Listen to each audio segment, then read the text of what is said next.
পবিত্র জুমার দিনে এই চারটি আমল করতে ভুলবেন না। এই চারটি আমল যদি কোনো বান্দা পবিত্র জুমার দিনে পালন করে তাহলে ওই বান্দার পূর্ববর্তী সকল গুনাহ মাফ হয়ে যাবে এবং জান্নাতের দিকে অগ্রসর হয়ে যাবে। প্রিয় নবী হযরত মুহাম্মদ সাল্লাল্লাহু আলাইহি ওয়াসাল্লাম নিজেও এই আমলগুলো পবিত্র জুমার দিনে পালন করতেন, আর তিনি তার সকল উম্মতদের পবিত্র জুমার দিনে এই চারটি আমল করতে বলে গিয়েছেন। হযরত আলী রাদিয়াল্লাহু তাআলা আনহু থেকে বর্ণিত, প্রিয় নবী সাল্লাল্লাহু আলাইহি ওয়াসাল্লাম বলেছেন, যে ব্যক্তি এই চারটি আমল পবিত্র জুমার দিনে করবে না সে হাসরের ময়দানে আমার শাফায়াত থেকে বঞ্চিত হবে। প্রিয় দর্শক, হাসরের ময়দানে প্রিয় নবীর শাফায়াত এবং জাহান্নাম থেকে বাঁচতে হলে এই চারটি আমল পবিত্র জুমার দিনে করতে হবে। আমাদের সমাজের মধ্যে এমন অনেক লোক আছে যারা এই চারটি আমল সম্পর্কে জানে না, অথবা এই চারটি আমল সম্পর্কে জানে কিন্তু এই আমলের ফজিলত সম্পর্কে জানে না, যার ফলে তারা এই আমলগুলো থেকে বিরত থাকে। তাই আজকের এই ভিডিওটি এড়িয়ে যাবেন না। আমরা আপনাদেরকে জানাতে চলেছি সেই চারটি আমল সম্পর্কে যেগুলো পবিত্র জুমার দিনে পালন করলে হাসরের ময়দানে প্রিয় নবীর শাফায়াত পাওয়া যাবে। আর ভিডিওটি শেয়ার করে দিতে ভুলবেন না, কারণ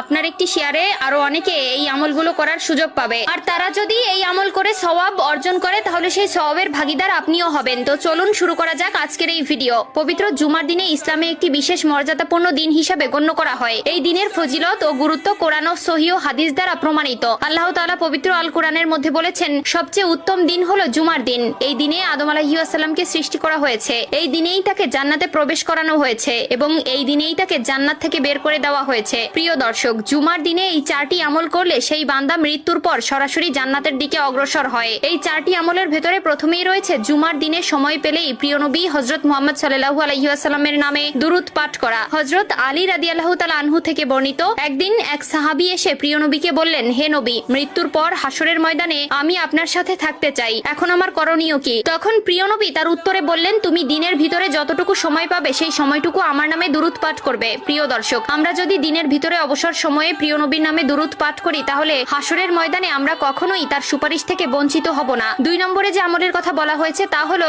জুমার দিনে ফজরের নামাজ জামায়াতে আদায় করা। কোনো বান্দা যদি জুমার দিনের ফজরের নামাজ জামায়াতে আদায় করে তাহলে ওই বান্দার জন্য পুরো দিন 100 ফেরেশতা আল্লাহর কাছে সুপারিশ করতে থাকবে। 3 নম্বরে যে আমলের কথা বলা হয়েছে তা হলো জুমার দিনের প্রত্যেক ফরজ নামাজ শেষে মোনাজাতে চোখের পানি ফেলে আল্লাহর কাছে ইস্তেগফার করা। প্রিয় নবী বলেছেন, যে ব্যক্তি মোনাজাতে চোখের পানি ফেলে আল্লাহর কাছে ইস্তেগফার করবে আল্লাহ তাআলা ওই বান্দার পূর্ববর্তী সকল গুনাহ মাফ করে দিবেন। সর্বশেষ এবং 4 নম্বর যে আমলের কথা বলা হয়েছে সেটি হচ্ছে জুমার নামাজে যত দ্রুত সম্ভব মসজিদে গিয়ে উপস্থিত হওয়া এবং প্রথম কাতারে গিয়ে বসা। প্রিয় দর্শক, আমরা একটা প্রতিজ্ঞা করি, আমরা আজ থেকে পবিত্র জুমার দিনে এই চারটি আমল পালন করতে কখনোই ভুলবো না। আল্লাহ তাআলা আমাদের সকলকে পবিত্র জুমার দিনে এই চারটি আমল পালন করার তৌফিক দান করুক। আমিন।